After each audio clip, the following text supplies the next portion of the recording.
Assalamualaikum warahmatullahi wabarakatuh. Selamat pagi kepada Ibu Rani Kurniasari SEMM selaku pembimbing mata kuliah praktikum perkantoran. Perkenalkan, saya Harjanto, NIM saya 22180622. Saya dari kelas 22 4E01 dari Prodi Administrasi Bisnis. Kali ini saya akan mempresentasikan tentang etika kantor. Kata etika kantor disebut dengan istilah etik atau etik yang mengandung banyak pengertian. Etika juga disebut ilmu normatif yang berisi ketentuan dan nilai-nilai yang dapat digunakan dalam kehidupan sehari-hari. Etika merupakan cabang filsafat yang mempelajari pandangan-pandangan yang berhubungan dengan masalah kesusilaan. Setiap hari dalam pergaulan di kantor sudah tak terelakkan karena satu sama lain saling membutuhkan berinteraksi yang mencakup komunikasi. Komunikasi akan berjalan dengan baik apabila kedua belah pihak saling menghormati hak dan kewajiban masing-masing, karena etika menyangkut moralitas, susila, sosial, agama, dan lain-lain. Selanjutnya, bagaimana memahami etika bergaul? Untuk yang pertama, bersikap sopan santun dan ramah.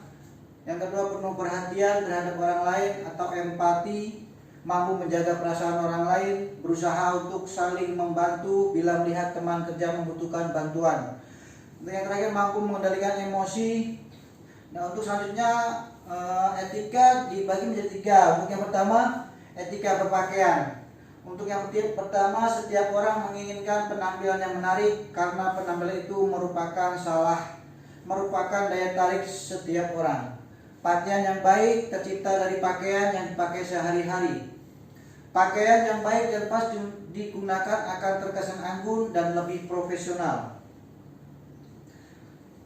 Bagaimana cara etika berpakaian? Nah, ini untuk yang pertama, gunakan pakaian dengan ukuran yang pas. Biasakan berpakaian rapi dan tidak kedodoran.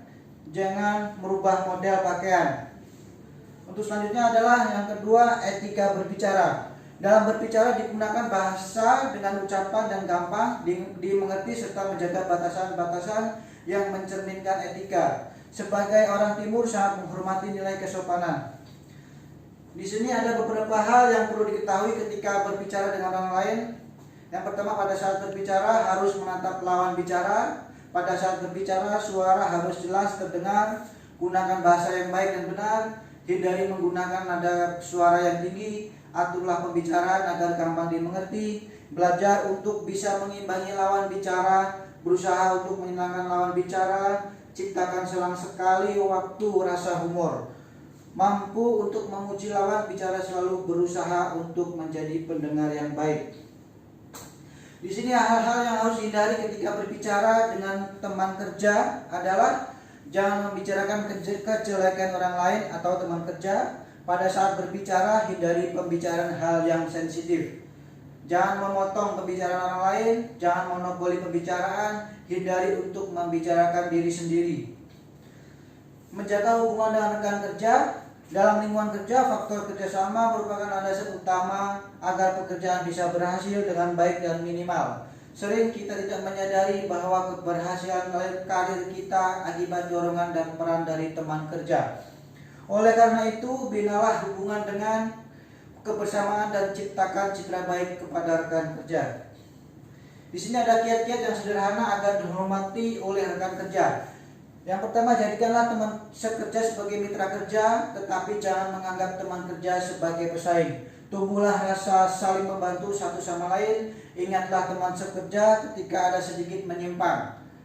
Jaga agar tidak terjadi konflik yang berkepanjangan. Biasakan untuk berdiskusi yang bermanfaat. Jangan menjelekkan atau menjatuhkan teman kerja di hadapan atasan. Hargai teman kerja sebagai manusia yang bermartabat. Hal penting yang harus diperhatikan dalam etika di kantor.